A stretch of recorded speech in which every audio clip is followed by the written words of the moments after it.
Kinsa ka naglaing mga matang sa Armas de Fuego o nga mobalor kini og 20 o 120 mil pesos ang nasakmit sa mga sakop sa Criminal Investigation and Detection Group kon CID7 sa ilang kampanya batok sa mga ihas o mga loose firearms o sa PUG driver ang nasikop sa bypass dito sa Barangay Kansaga sa lungsod sa Consolacion kaganihang kadlawon. Si Chona Carion sa report.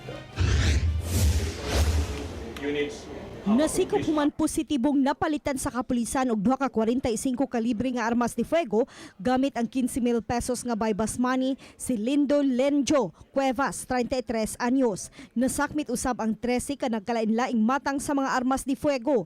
Siyam ka 45 caliber pistol, 5 ka 357 caliber revolvers, usa ka 380 caliber pistol, 11 ka magazines ug usa ka silencer. Nasuta nga ang maong mga armas de fuego gikan sa Danau City. Ang negotiation dyan is last week pa.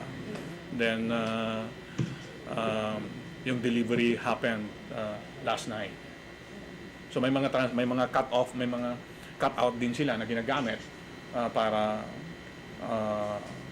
ma-evade yung arrest. Though clever lang talaga yung mga police officers natin. That's why we were able to manage to confiscate the firearms.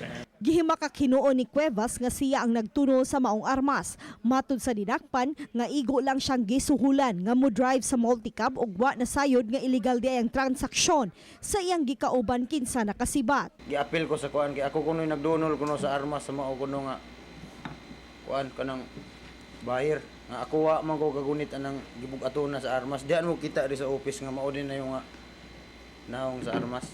Illegal possession of firearms ug kalapasan sa Comelec gun ban ang atubangong kaso ni Cuevas. Sukad Enero hangtod karong adlaw miabot na sa 119 ka mga armas ang nasakmit sa CIDG7.